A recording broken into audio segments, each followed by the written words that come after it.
Welcome back to the Hip Replacement Podcast. I'm Chris Bystriansky, your host.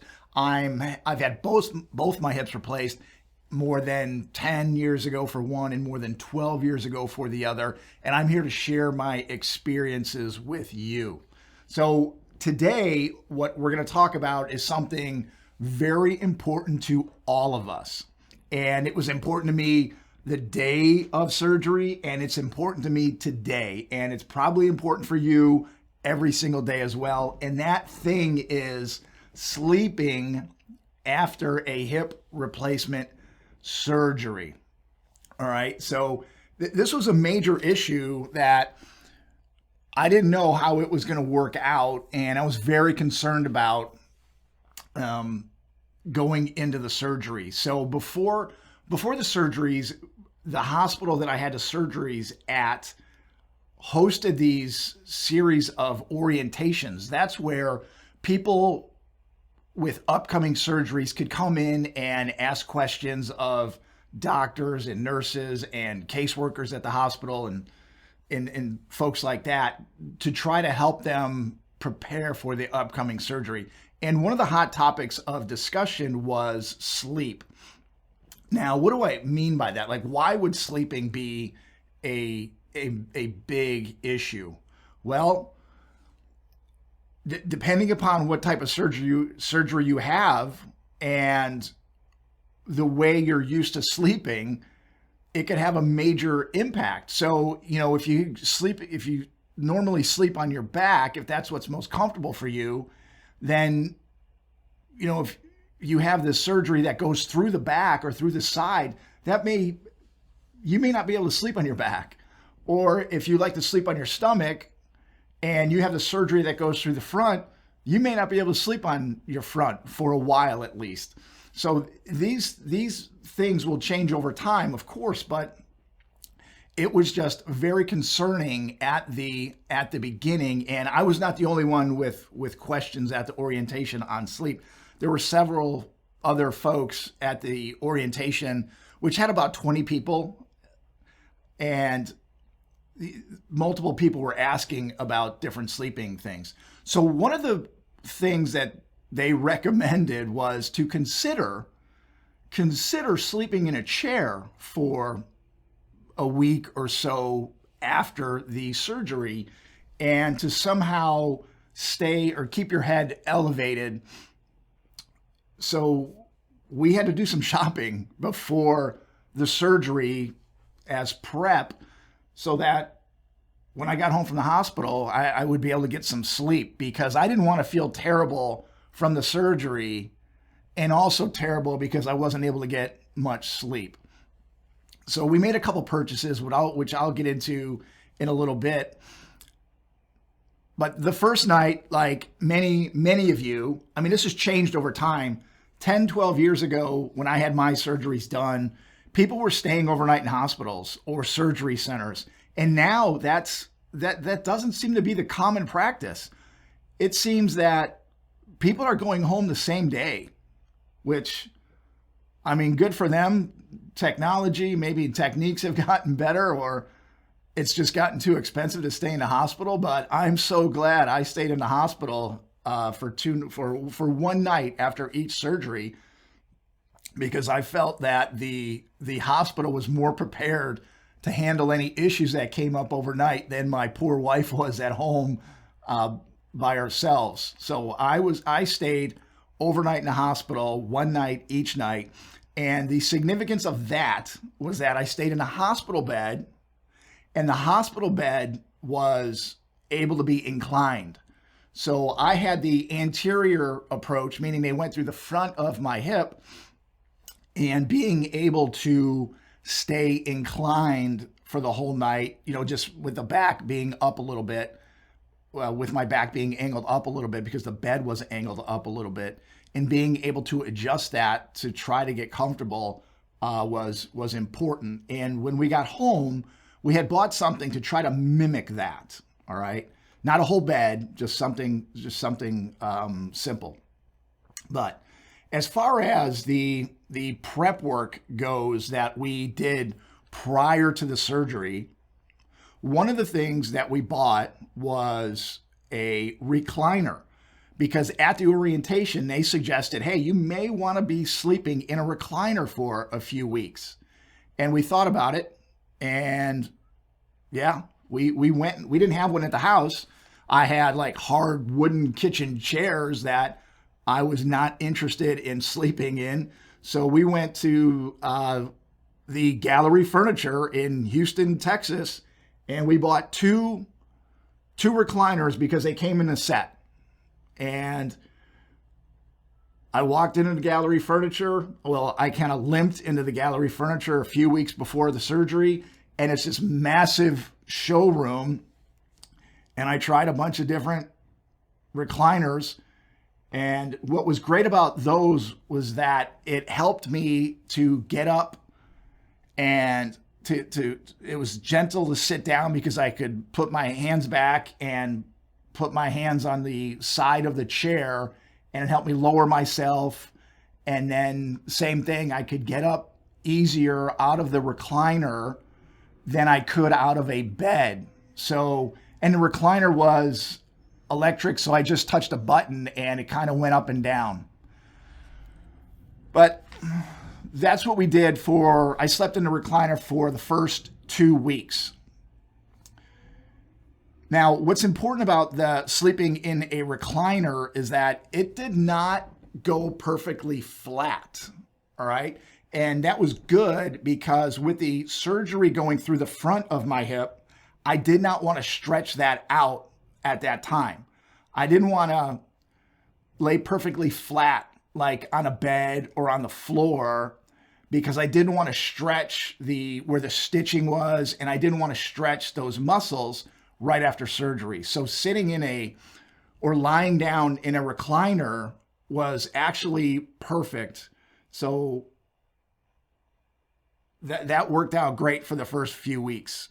And I wanted to get back into bed because I could not move in the recliner. It was nice and big, but still, I like to move around a little bit when I sleep and find something comfortable. And I usually end up in a different position when I wake up than when I went to bed. I mean, that's my typical sleeping style. So I don't know if I was an aggressive sleeper, and maybe you do this too, but I do move around a little bit, and being locked into a recliner in one position, it worked after the hip replacement surgery, but I wouldn't do it now for a full night. And we still have those recliners today. I mean, they came in a set of 2, and my whole family uses them. They're one in a couple different rooms in our house. So yeah, it's more than 12 years after that. So Gallery Furniture really helped out with that. So thanks to them. Now, after I got out of the recliner, after 2 weeks, I built up the courage to get back into a bed. I was still concerned about laying flat and, stretching out the front of the hip. And, whether you have the front of the hip surgery or the back of the hip, the posterior, I mean, consider a different sleeping arrangement, whether that's a chair, a recliner, whatever is more comfortable for you, and you can get more sleep. So whether it's a bed or a recliner or something else, maybe talk to the doctors or hospital or wherever you're having a surgery done, and see what they recommend for your specific type of surgery. But after the 2 weeks, I had the courage to get into the bed, and our bed was really high because it was a super thick mattress, and we had it on the bed frame was just high. So I would get help for several weeks getting in and out of the bed and helping my leg get moved. My wife would help me, and then I used a strap, which I talk about in episode 7, called a stretch out strap, to wrap around my leg, wrap around my foot, and then lift that up onto the bed and help me lower it onto the floor when I was getting out of the bed. But one of the things that was difficult about the bed is that I was relatively flat. Like my back would have been flat if I did not take this corrective action. And that corrective action was something else that we bought at the direction of, or the guidance that we got at the orientation. And what they talked about was getting a wedge pillow. Now, when I talk about a wedge pillow, I mean, it's literally like a big wedge that you put behind your back to mimic the incline of a hospital bed.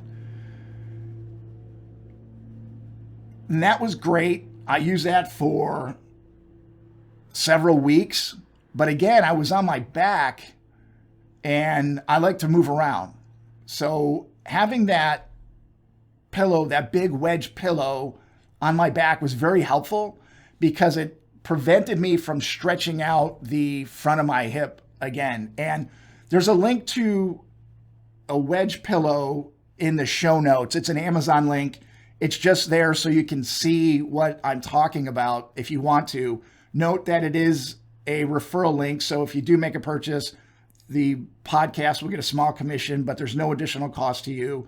But you can just go look at what I'm talking about using the link. Now, I bought my wedge pillow from a store called Relax the Back. They don't have the same one available, so I just put a link there to Amazon so you can go and see what type of pillow I'm talking about in the wedge pillow. And again, I would put this behind my back in the bed, and it would help me stay inclined, and it was pretty comfortable, and it helped me to not stretch out the front of the hip, which was fantastic. Now, I used that for several weeks. And later on, when it was out of the bed, I would use it when I was sitting on the floor just to prop up a little bit.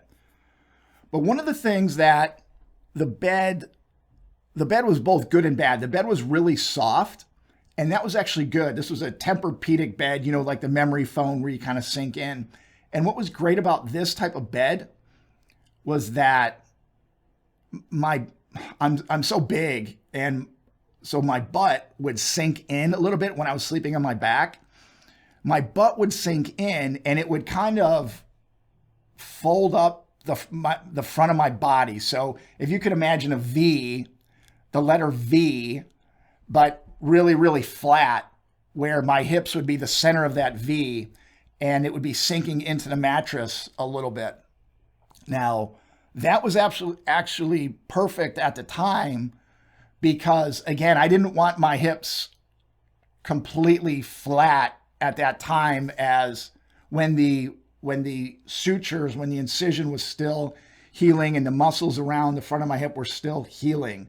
And looking back at it, I had this steady progress of more bend or more angle in my hips as I went from the recliner, which had a lot of bend in the hips, to the bed with the wedge pillow, which had a good amount of bend at the hips, but not as much as the recliner, down to the mattress, the soft mattress, which had a little bend in my hips. So I had this progression where my hips were bent and then less and then less and then less as I slept. I had to sleep on my back for months, and I got used to it, but eventually I was able to get out of the sleeping on the back because, again, I like to move around and use some space on the bed. And eventually we got rid of the Tempur-Pedic bed because it was too soft. And here's why. The farther away I got from surgery, the less I wanted my hips bent in, because bent in when I slept and slept on my back, because the hip muscles, the muscles around the front of my leg and the muscles around the hip would get tight overnight if I slept on my back and I was in a bed that was soft and it made my butt sink in. So it would kind of make the front of my hips tight. And I really didn't enjoy that, waking up feeling that tightness. And it would just last all day unless I was aggressive with the stretching. So I ended up not sleeping on my back, but the bed was too soft. So we got rid of the Tempur-Pedic bed and we went to a Sleep Number bed. Now, if you're not familiar with a Sleep Number bed, that is where you can adjust the firmness on the bed. The concept of a Sleep Number bed is that there are air chambers in the bed that you can increase the air inside or decrease the air inside. And the more air you have inside, the firmer the bed is. So we were able to adjust the softness of the bed or the firmness of the bed. And I like a rock hard bed now, but it was great because I could sleep on the rock hard side of the bed and my wife could sleep on a softer other side of the bed. So the two sides are independent and we could adjust to whatever we need. So it was great because I was able to firm up the bed. And if I were on my back, I could make sure that my hips were totally extended as much as possible and not compressed into when I was sleeping. So that was great. And we've been on Sleep Number beds for probably 10 years now. And we actually have 3 of them in the house. We changed all of our beds to Sleep Number beds. And the last one that we got a few years ago from the Sleep Number store, it was a little bit softer, meaning the pad on top was a little bit thicker. We just wanted to try that one out. And we brought it home, and one of my young daughters wanted to try it first. So we let her try it. We figured it would be a day, a night or two, and it's been a couple of years and she's been on that bed. So she commandeered the latest Sleep Number bed that we bought. But it's fine because we just kept sleeping on our old Sleep Number bed, which has been fantastic, and we can adjust it. So the sleeping has really evolved over from being in a hospital bed with a huge incline to sleeping in a recliner to allow my hips to stay a little bit bent, to transitioning onto the bed with a big wedge pillow where my hips were still able to be bent a little bit, and then going to a softer bed where my hips would be a little bit bent when I'm sleeping on my back, and then going to a firm bed. So the whole transition has been getting to a place of sleep where when I'm on my back, my hips are more straight, because that allows me to keep those muscles relatively stretched out, keep the front of my legs and the front of my hips relatively stretched out, and feel much better when I wake up in the morning. And even when I sleep on my stomach, a softer bed helps me to still keep those legs and the front of my hips stretched out. So that's where we are. I sleep on a very firm Sleep Number bed now, and the firmer, the better for me. So I hope these are helpful. One thing to point out is that, again, this was an anterior approach. So they went through the front of my hips. But whether you have the anterior approach or the posterior approach, where they're going through the back, consider different sleeping arrangements. And just because you've slept in a bed, maybe shortly after surgery, maybe that's not the best place. Or consider, if you have the capability, consider a different bed. Maybe something softer or more firm would be more helpful to you. Another important note is that I used to sleep on my side once in a while. I don't do that anymore because I determined that sleeping on my side really, it compressed my hips, and I woke up pretty sore on the outside of my hips when I was sleeping on them. So I don't even do that anymore. So I'm primarily a back sleeper, and then a lot of times in the middle of the night I'll roll over and end up on my stomach. But the firmer the bed has been very helpful to help me get a good night sleep. So I hope this has been helpful. I hope I didn't put any of you to sleep with talking about sleep. There's a lot of different options for sleeping and getting a great night's sleep after a hip replacement surgery, because the last thing that any of us want is to not feel great because of the surgery or because of the meds we're taking, to feel kind of out of it. But then to compound that with not getting enough sleep, yeah, that would be not a good situation. So Hopefully this helps, and hopefully you are sleeping great, whether you're 1 day after surgery or 10 years after surgery. Thanks so much for tuning into the Hip Replacement Podcast. And until next time, I wish you the best recovery possible. Take care.